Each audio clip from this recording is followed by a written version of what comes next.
This video is sponsored by Deep Cut Studios. For a wide range of fantastic gaming resources such as battle mats, dice trays and pre-painted bases, check out the description below. Hi guys, welcome back to TNG Productions. My name is Tom and we are back with a new how to play video, and this time we're going to be looking at Harry Potter Miniatures Adventure Game by Knight Models, which is a fantastic skirmish-based game set within the wizarding world.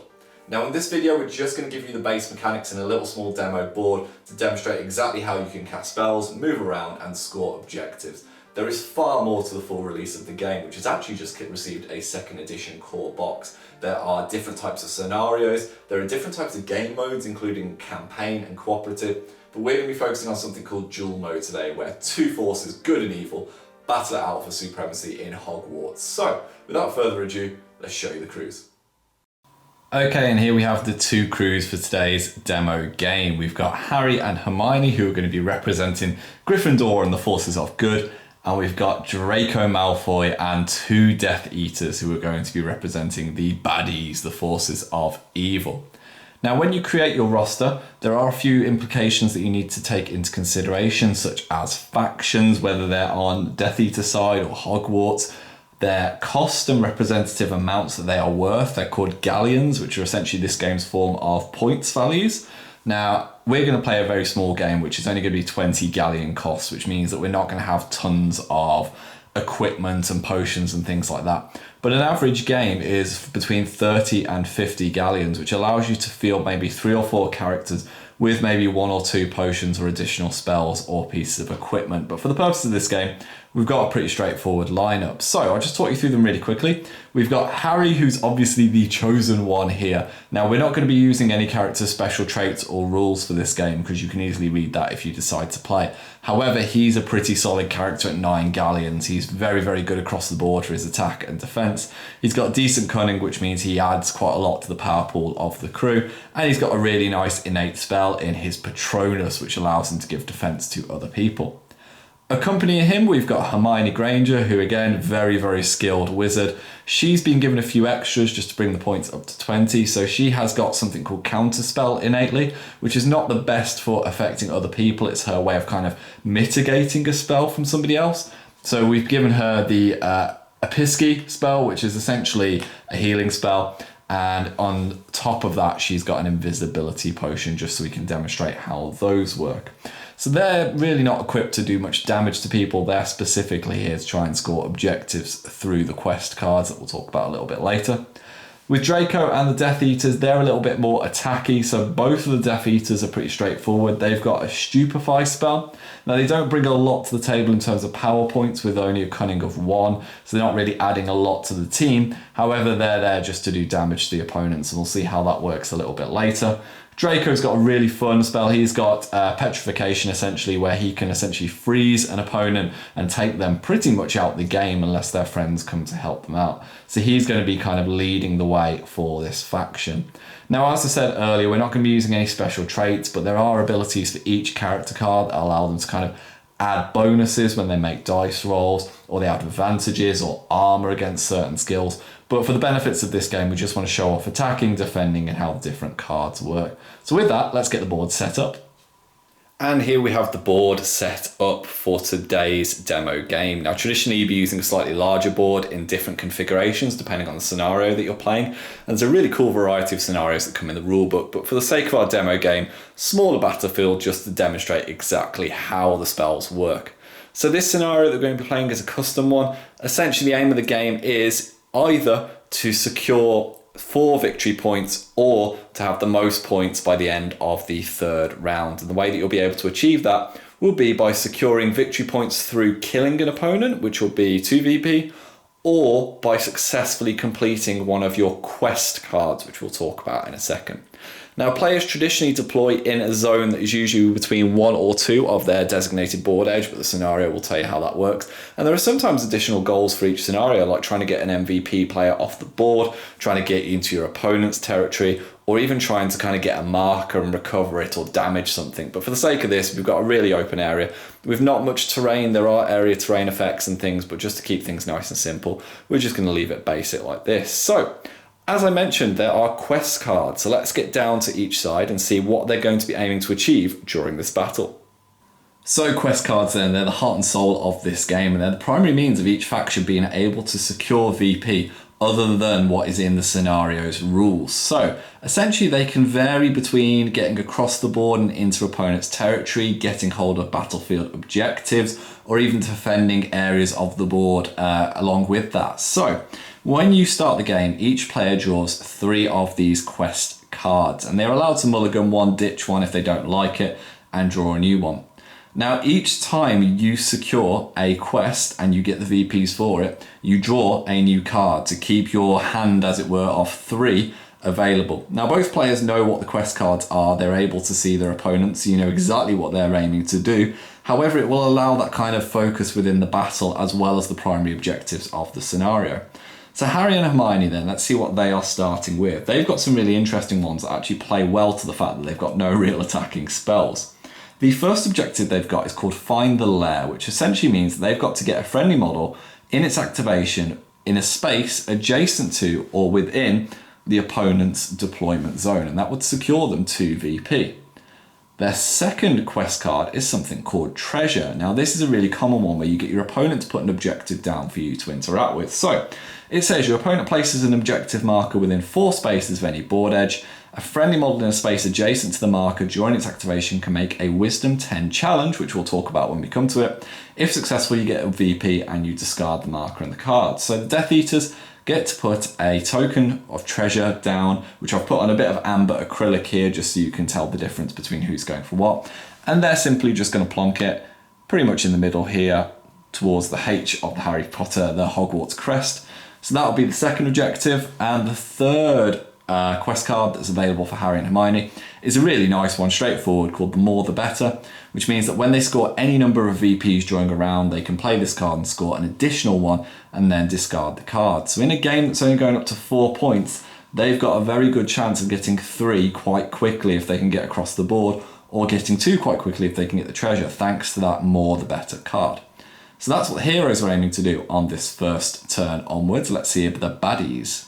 The baddies then, being a little bit more aggressive, have also drawn slightly more aggressive cards. So the first one they have got available to them for their quest is called Defeat Them. When 2 enemy models are removed from play in the same round, score 2 VP and discard this card. Now for this game type, if they kill 2 enemy models, they're getting 2 VP for each. They're going to win the game anyway. But for larger battles, it would allow us to kind of get points on the board against maybe weaker targets if you picked on them, but for the purposes of this game, I'm not going to mulligan it. The second card they've drawn is really interesting. It's called Recover, and they basically get the opponent to place a token. This time I've put a bit of red acrylic underneath it just so you can tell the difference.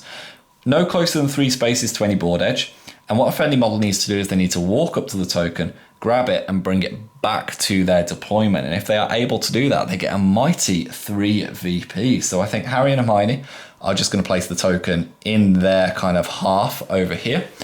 And finally, what the bad guys have got is they've also got the More the Better. So actually, if they are able to get that token, recover it, bring it back to their deployment zone, they can score Recover and they can score the More the Better, and they will get the 4 VP they need to be victorious. So it's going to be very, very interesting seeing each of the blast spells across the board while also trying to go for these objectives. And you can see just exactly what these quest markers bring. So with that done, let's get ready to start the game. Okay, so once you're deployed, once you've got your galleons all sorted and you've got an appropriate crew and you've picked your scenario, you're ready to start the game. And there are 5 key phases in each game, which are really straightforward and just follow on nicely each turn. And once you've got your head around them, they're really, really quick to rinse through each round. It doesn't take a long time to play a game of this. And actually most games are 8 rounds usually, or up to kind of like 8 VPs or 5 rounds. And actually you can motor through quite quickly with kind of 30 galleon or 50 galleon crews.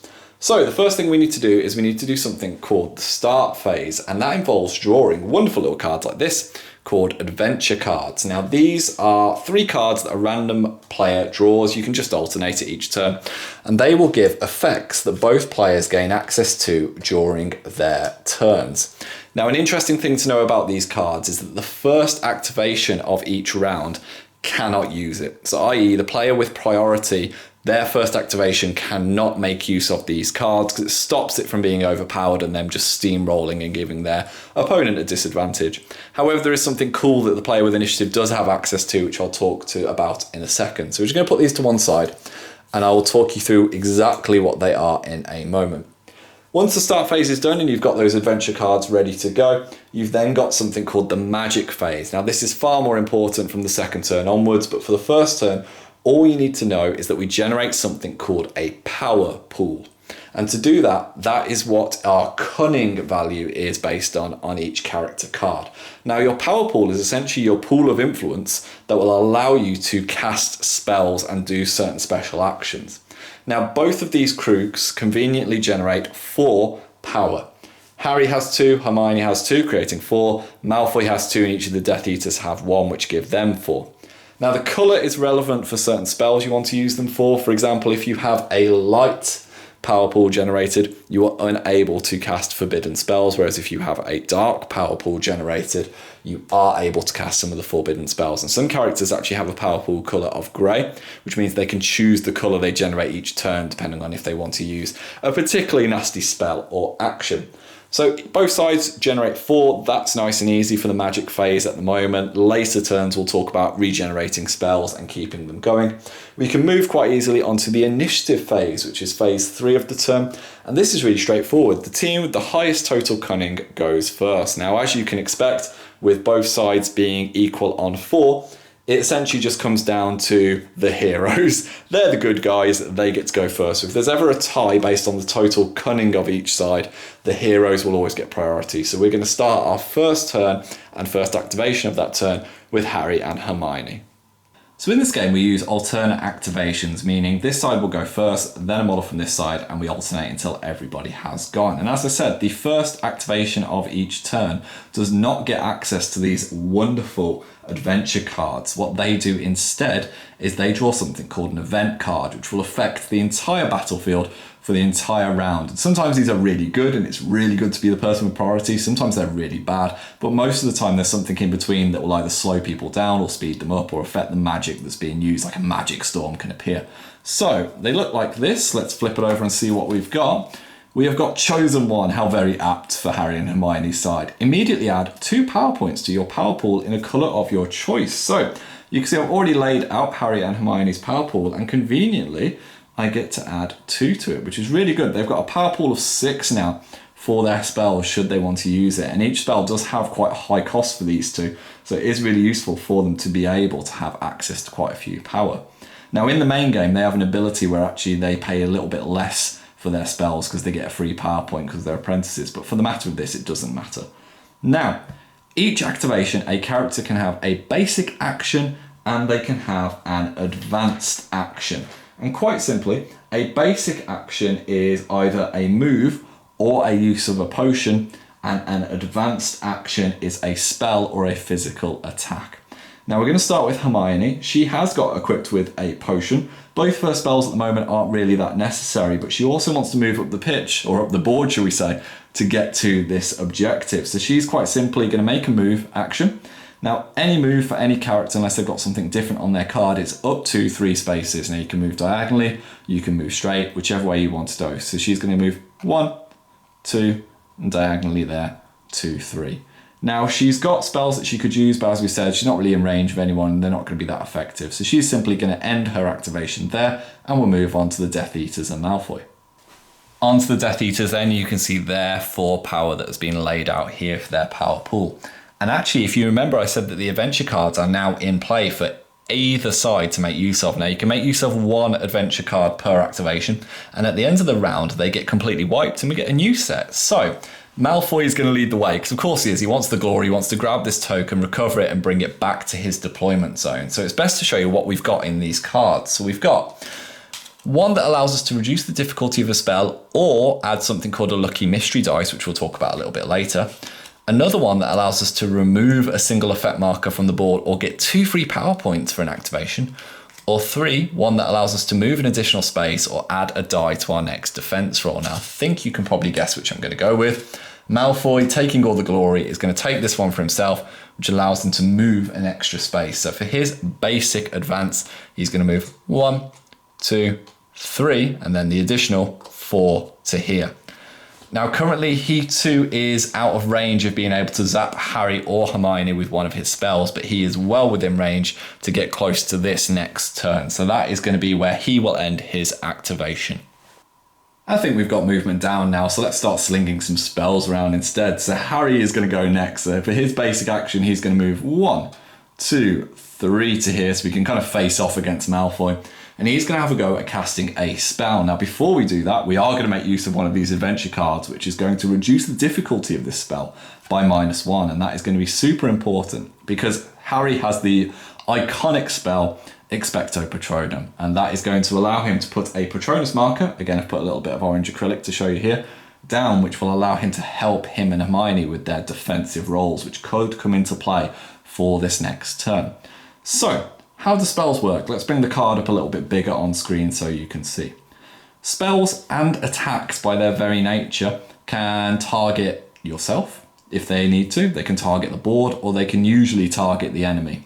Now Harry's Expecto Patronum targets a marker on the board and has to be within range. So you'll notice next to the spell there is a range on the right hand side which says range 3. So anywhere within 3 squares of Harry, he can put this Patronum marker, and he's going to attempt to try and put it here. Now, once we've got that, we need to look at the cost of the spell, which is in the bottom right-hand corner, and also the colour of the power pool points that it requires. So you'll see Expecto Patronum requires 3 power points, so we will have to remove 3 of these markers, which isn't the worst thing in the world for Harry and Hermione because they've got the card to help them, but it's quite a costly spell, and the reason for that is it allows them to add +1 defense to any of their rolls if they're within 2 squares of this. So it's a really, really useful spell to get out relatively early in a battle. So once we've paid for it, once we're ready to cast it, we then need to see if we are successful. So each spell has a difficulty level. Now, Expecto Patronum is a very difficult spell. It's got a difficulty of 4. Now, conveniently, because we played this card, the difficulty will go down to 3. And what we need to do to see if we're successful in casting this spell is make a dice roll.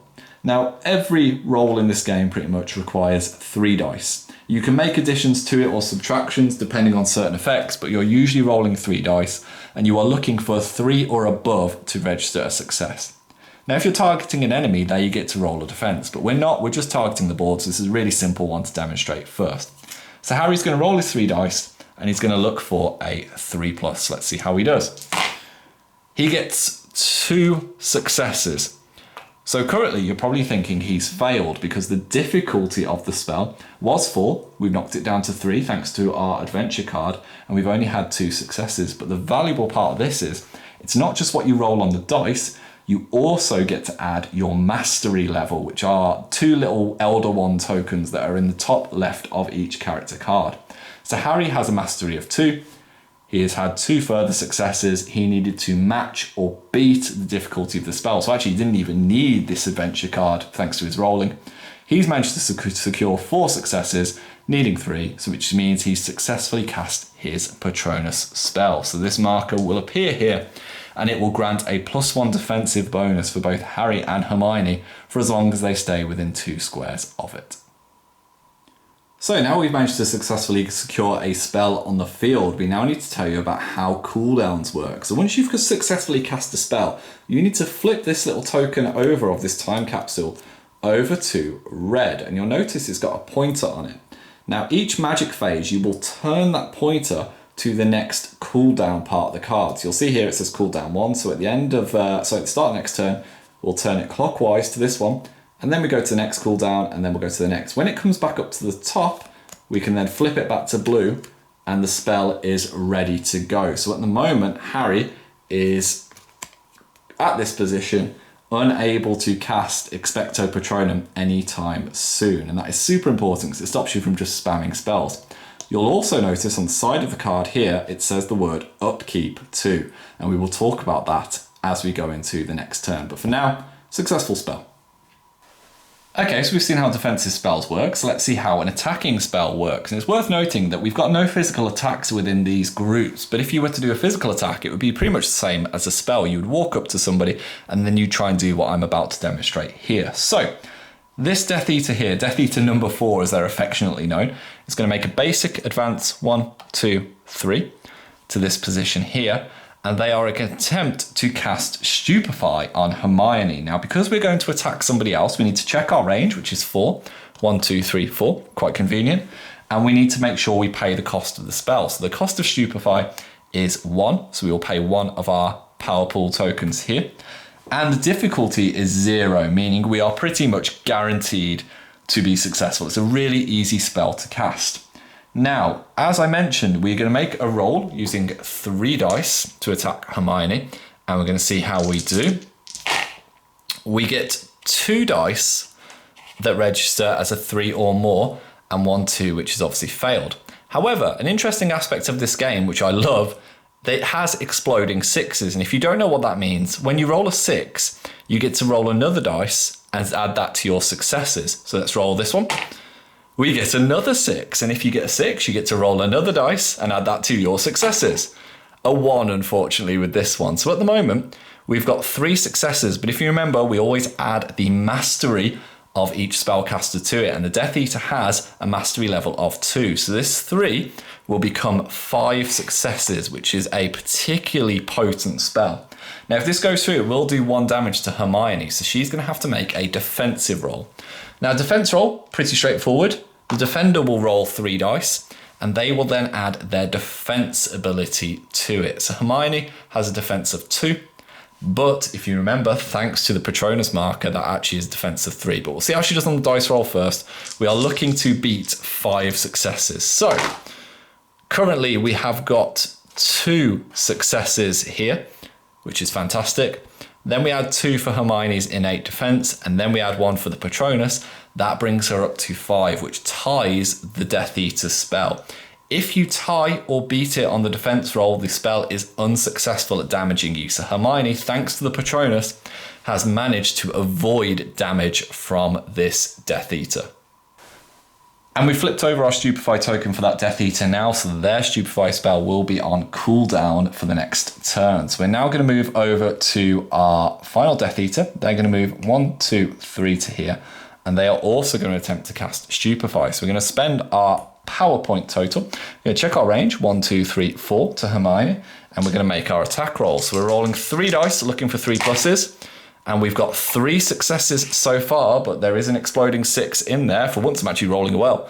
So we get another 6. That's 4 successes so far. And a fail. So those 4 successes will then be added to our mastery of 2, which gives us 6 total successes so far, which again is looking quite dicey for Hermione. So let's see how she does on her dice roll. She is rolling 3 dice, looking for 3 pluses. She gets no 3 pluses. Oh dear. So she's got, as the Death Eater tumbles in excitement there, she's got no successes there, but remember she's got 2 immediate successes with her defense, plus 1 for the Patronus that would only give her 3. So the Stupefy spell is successful and deals damage. Now, important thing to remember here, the damage is not the amount of successes versus the amount of successful defenses. It's whatever it says on the spell card. So in this case, Stupefy will do 1 physical damage to Hermione. Now, all characters pretty much within this game have the ability to take 4 wounds, and then when they take their 5th wound, they perish and they're removed from the board. So they're pretty strong. However, as soon as you take a wound, bad things start to happen. There are different tokens that look like this. 1, 2, and then 3 and 4. And you put these markers next to the model's card. But for the sake of our game, I'm going to put this one next to Hermione to remind us. Now, when you've taken 1 or 2 damage, it increases your power point cost for casting spells. And when you've taken 3 or 4, there's even more dire consequences. So at the moment, this Death Eater can be really happy that they've managed to chuck a bit of damage on Hermione. But of course, as always, that will then put their Stupefy spell on cooldown. So Harry and Hermione can be very happy knowing that they won't have any Stupefy spells coming at them next turn. So let's go to the end phase. And as we bring the first round to a close, we've had spells flung absolutely everywhere as everyone gets into position to get hold of those objectives. So currently no VP scored for either side, but Hermione has taken a point of damage, so she's not feeling great at the moment. She's going to be struggling to cast spells next turn. And in addition, Harry's going to have to think about his Patronus, and we'll talk about that in a moment. So In the end phase, we resolve any status conditions that people are being affected by, nothing we need to worry about for the moment. And essentially we wipe the board clean of anything that was affecting it card-wise. So we will keep hold of our quest cards at the side, but the adventure cards, which we only had one left, and the event card that gave Harry and Hermione the extra 2 PowerPoints are wiped, and we will start with new ones as we go into the new term. So let's go on to round 2 then. We're going to start with our new setup. So we're going on to the start phase, and we're going to draw 3 new adventure cards. So again, a random player can draw this, or you can just let your opponent draw if you drew first. So the first one we've got will give us either 1 armor or a lucky mystery dice. We'll explain that in a second. +1 to a challenge, all these are going to be really useful for this turn, or removing a single marker, or adding a dice to someone's roll, or 2 free power points for an activation. Now, as we know, the first activation of each turn can't use these, but every subsequent one can. Once we've done that, we now go on to the magic phase. Now, the magic phase is now going to be far more relevant now we've had some spells cast. So the first thing we need to do is replenish each side's power pools. So Harry and Hermione will go back up to 4, and the Death Eaters and Malfoy will go back up to 4 as well. Now, this is important because if you have a character that's been taken out of action, obviously they don't contribute to their power pool, which is why you need to check every single turn. And it's also for those characters that generate maybe grey power points based on their cunning, in case you want to change your light power points to a dark one to cast a particularly forbidden spell. So we've done that, that's really straightforward. And now we need to check upkeep. Now, upkeep is really interesting. Some spells that persist on the battlefield have what is called an upkeep cost. Now, Harry currently has his Patronus marker out. He spent quite a lot of power to cast that, and it's now on its cooldown. Now, when it gets fully cooled down, it will automatically disappear, but Harry currently can choose to keep that Patronus out on the board if he keeps it up using the upkeep cost.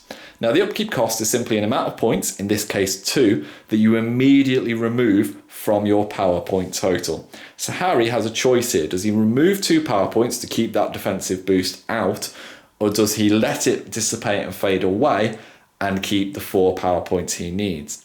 Now, I think for the purposes of this game, that Patronus has been really, really useful. So Harry is actually going to just leave it out. So he's going to pay 2 power points, which means he and Hermione have only got 2 to play with for this turn. So maybe that will give a lot of help to the Death Eaters. With that done, the power point cost has been sorted, the upkeep cost has been sorted.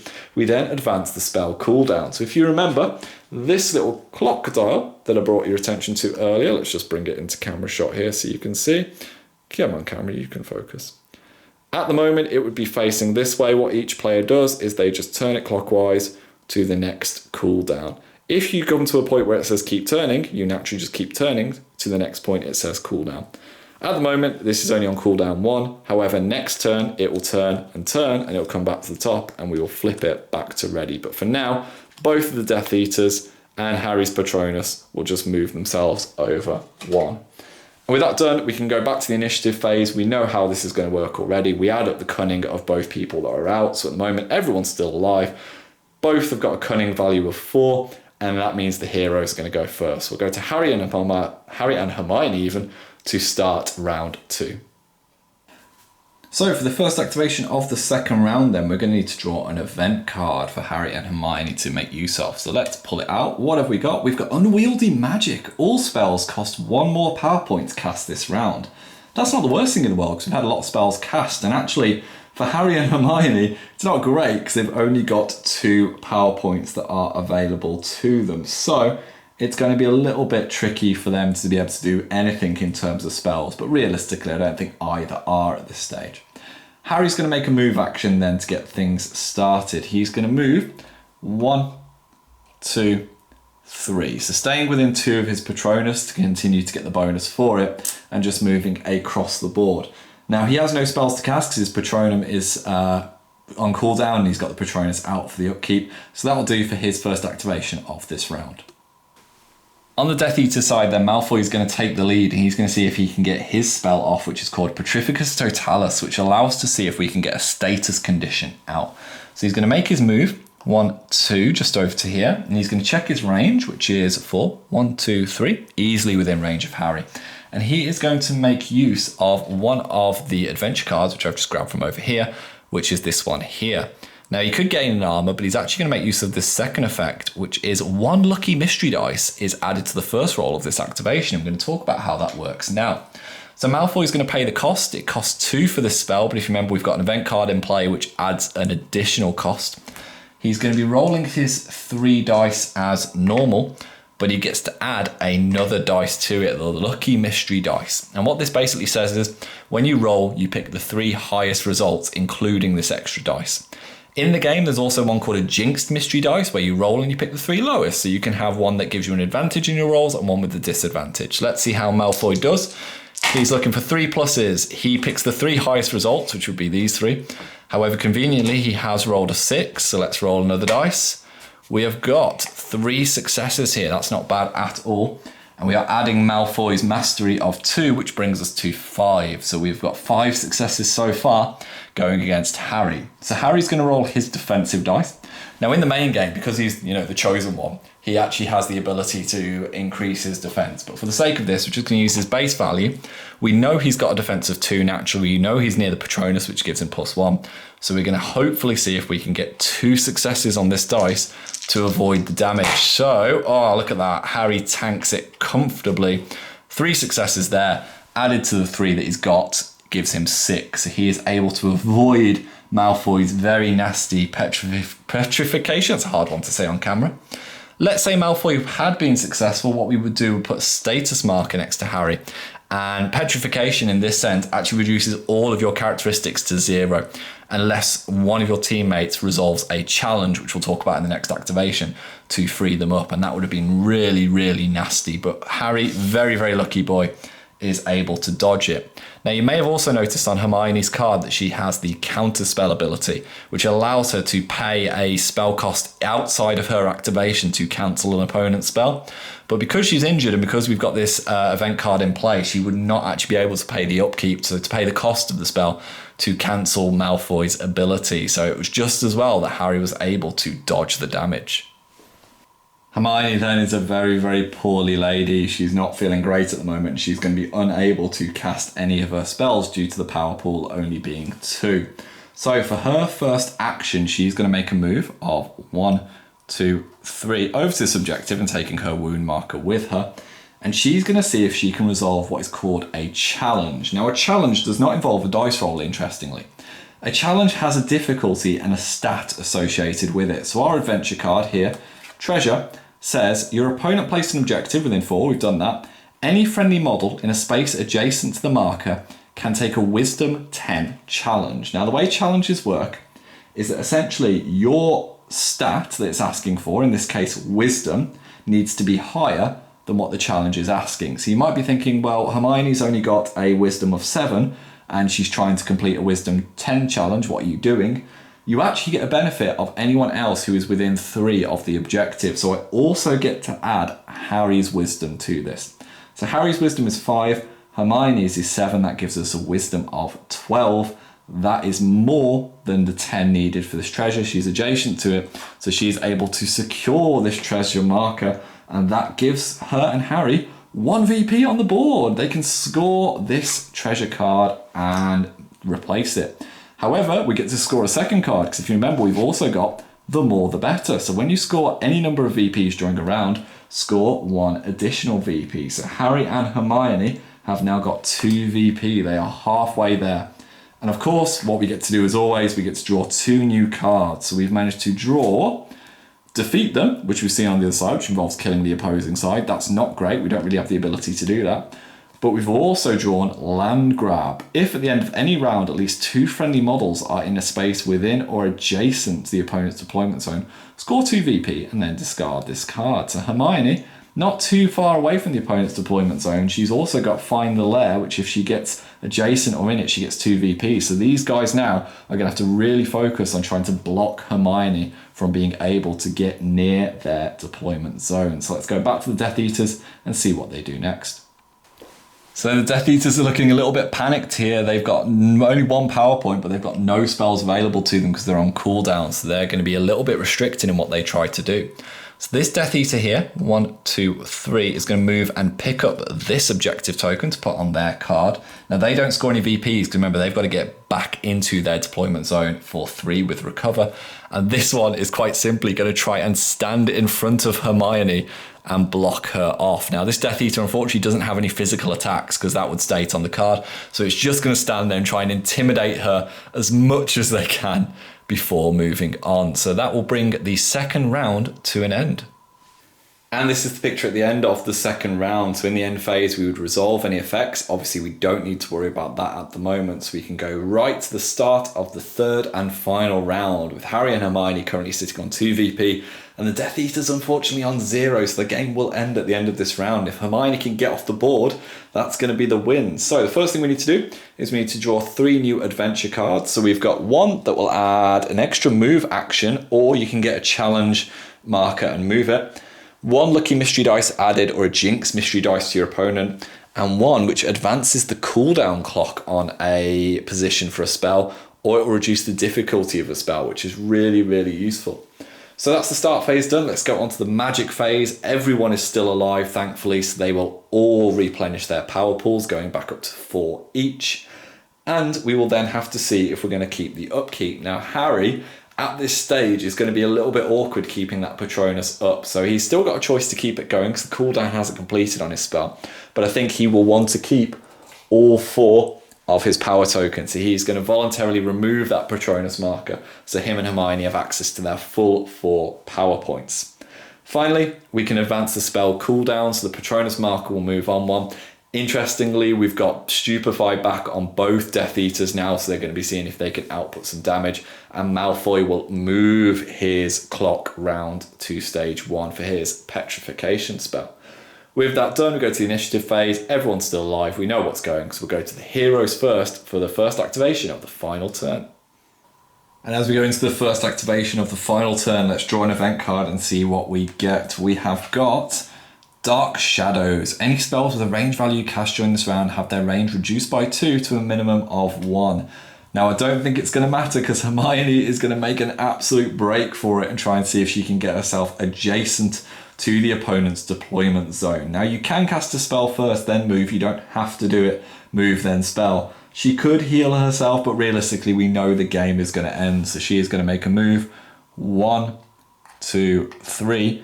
That will get her adjacent to the deployment zone of the 2 squares that the opponent's deployed in, allowing us to score Find the Lair, which is when a friendly model ends its activation in a space within or adjacent to the opponent's deployment zone, score 2 VP and discard this card, which will bring Harry and Hermione to 4, which will mean they are victorious in this game, and heroes get a 4-0 win. Luckily for them, they live to fight another day. Now, it's important to note that the one thing we haven't shown off during this game is potions. You'll notice Hermione had an invisibility potion. Potions, if they're used on yourself, they just happen. Essentially, as long as you are able to use them on yourself, you can.